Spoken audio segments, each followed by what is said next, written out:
I really want to, I really want to appreciate and salute the courage of Natasha Akpoti. She's telling her truth, she's telling her story, and anyone who cares to listen should listen, in fact. In a world where men are dominating, in a world where it is impossible to achieve certain heights and certain standards in the society, when you see a woman that is this bold and fearless and fiery, I mean, you would think that there's more to her than just whatever she's putting out as an allegation. Not every woman, would come out in that sense. I mean, in the African culture, you would say that women are not even allowed to sit in meetings, speak in meetings, even be leaders of thought, leaders of the Bible, or even pastors, or people who amount to public figures in the society. The African culture doesn't salute that, doesn't allow that.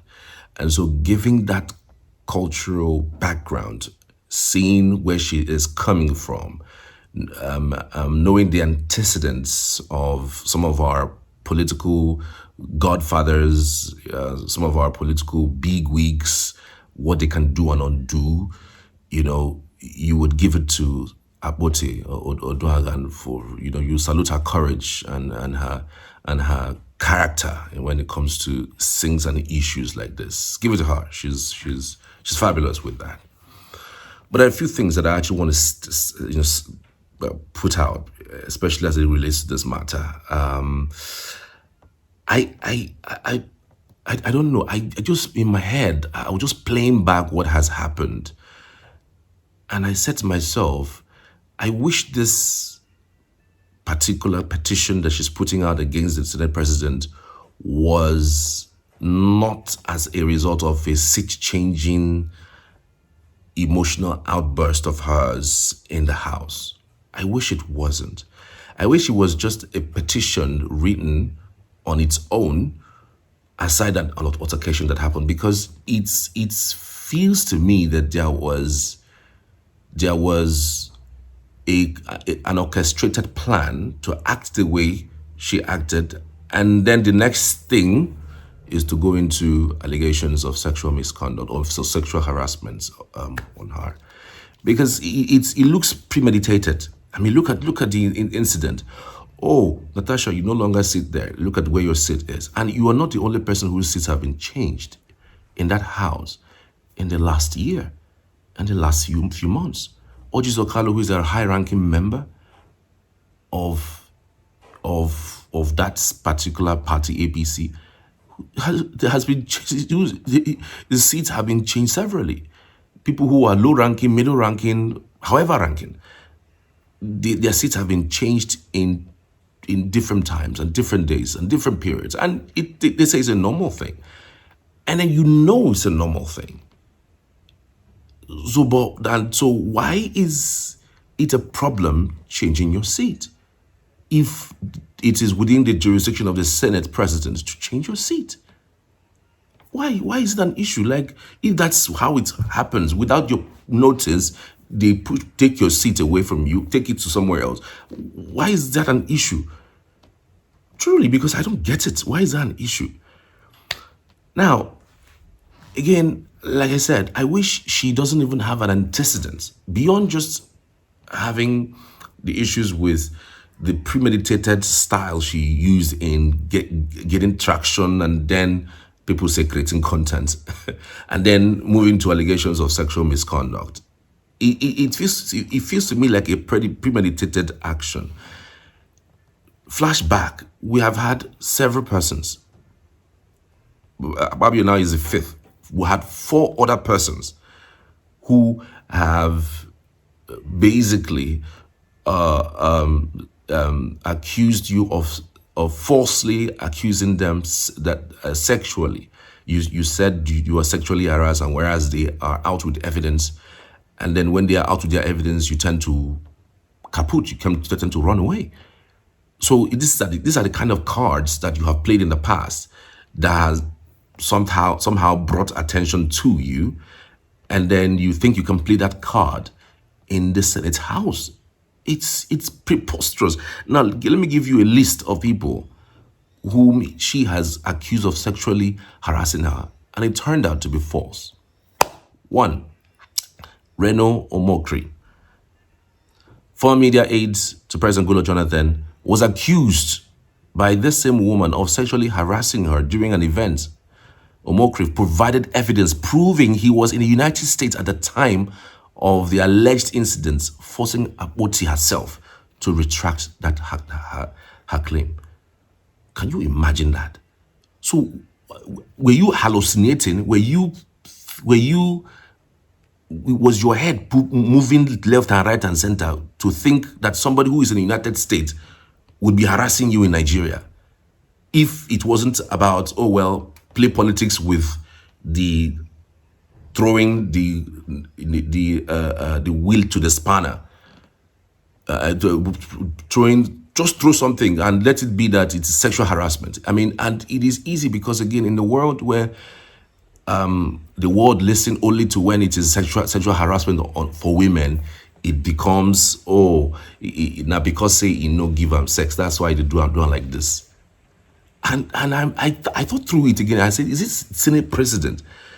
Do you know that Senate president can sit in his house in Abuja and order 6 girls from 6 continents, the best of the best across the world? If it is sex that is his problem, because it doesn't add up. It doesn't add up. The second person who has been accused by this woman of sexual harassment is Yaya Bello, former governor of Kogi State, has also was also named in one of her accusations, but the claim was widely disputed and lacked credible evidence.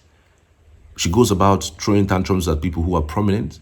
If you're not prominent, if you're not big, she wouldn't come towards you. I mean, somebody asks her, she's not the only person who is in the Senate. She's not the only woman who is in the Senate. There are actually four women who were in the Senate.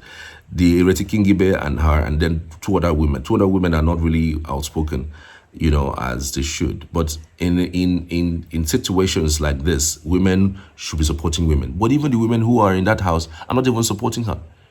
Yes, they're not even supporting that. Ireti said that the Senate president hasn't harassed them. Well, it doesn't also mean that if he did, he shouldn't be, he shouldn't go in for it. And now we also had Dino Melai. She has also accused Dino Melai of sexually harassing her. The former senator from Kogi State faced similar accusations from Akpoti, but the claims were dismissed due to lack of proof. This same thing, and now I saw what she went on Arise News to do on a Friday, saying that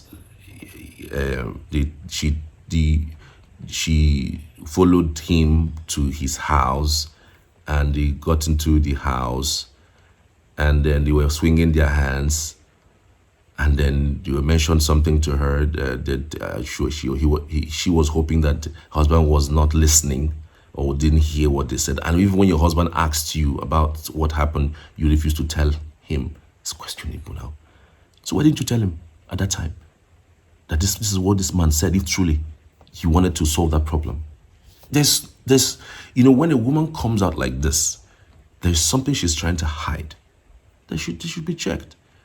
She should be checked, frankly. That's how I read things. And psychology has taught us that those who cry the highest, those who, talk the loudest, are not the most intelligent people, are not the most important people in terms of holding their emotion. And again, it's a woman. Women who don't know how to manage their emotions. Their emotions run even before they think. So it is absolutely, for me, what I have seen so far, whatever evidence she's bringing, except concrete, except hard facts, that thing would fall like a pack of cards. I hope she has something more. I hope she has something evidential, like something more that can prove sexual harassment, because to prove sexual harassment is difficult. It's not like abroad where, as you mentioned, the person will just go and resign. It's not in Nigeria. This is an African culture. This is all the places I fought Then the next person, of course, is one certain unnamed minister has also made claims. She has also made claims against an unnamed minister in the government. The details are actually vague, but no substantial evidence actually surfaced. Then, of course, you have this particular one, Godswill Akpabio. The current Senate President was recently accused by Akpoti, but many see this as a part of a pattern of unsubstantiated allegations. Akpabio's wife has since taken legal action against Akpoti, suing for defamation and seeking 250 billion naira in damages. So it's going to be an interesting turn of events. I mean, she laid a petition on the floor of the assembly today, and trust me, I don't see it coming out too strong. But I believe also that Akpabio himself, though he hasn't reacted to the allegations, he hasn't said anything about it, and I respect him for not doing that. But I think if it means putting pressure, continuing with the case, with the one that the wife has also presented, I think everybody should go to court. Let that evidence come out, except he himself is guilty. The only reason why I think he will not be looking to go to court to clear his name is probably if he's guilty. But if he's not guilty, for crying out loud, it is nearly impossible for someone to put your name on the wheel like this without going all out for the person. Because not just because of today, but for tomorrow. Yes. And who knows, that might be some grand plan to bring him down. Elections are already on the wings. You know, I mean, in another 1 year or so, every political party would have known its candidate for the 2027 elections. Yes, in another next year, March, April, May, every political party would have known their candidate for different positions for the 2027 general elections. And so, before this year ends, of course, politics kicks in. Our elections are early 2027. So it could be also that it could be political. Some persons are pressing some button through her because it doesn't add up. If you look at the trajectory, the timeline of some of the things that from changing seats to he's harassing me, doesn't make sense. For me, I hope she has all the proof. I hope she has all the proof. If she does, then we can take it up from there. But for now, I personally don't think whatever she has or whatever she has said at Arise News would be held so strongly, against Akpabio. Anyways, this is where I finished my analysis. But again, you can drop your comments and let me know what you think, though. If it is possible, that if you counter my argument, of course, I would also love to hear from you. If you counter my argument, I'd love to hear from you. Let's discuss on it in the comment section. I'd really love to hear from you. Thank you so much. President, distinguished colleagues, I'm Senator Natasha Akpoti, and I stand to raise a petition under Order 40. A petition may only be presented to the Senate by a senator who shall affix his or her name at the beginning thereof. The petition is in my name against the President of the Nigerian Senate, His Excellency Senator Godswill Akpabio, for sexual harassment, abuse of office, and malicious obstruction of my legislative functions. You may recall, sir, that on Friday in Arise TV, I did make some statements. And I have decided to narrow these statements in a formal petition against the President of this Senate. So if it may please you, I would humbly step forward and lay this petition. Thank you. You may proceed.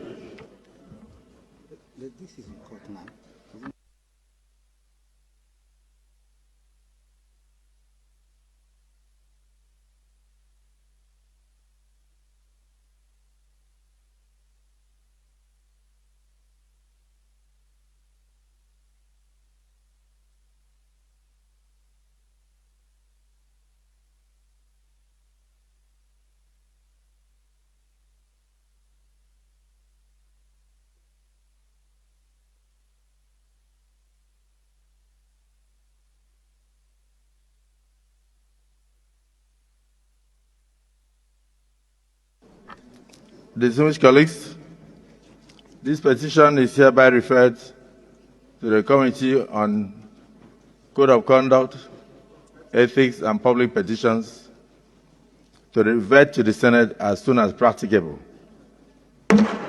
Petition. Any other petition? Yes.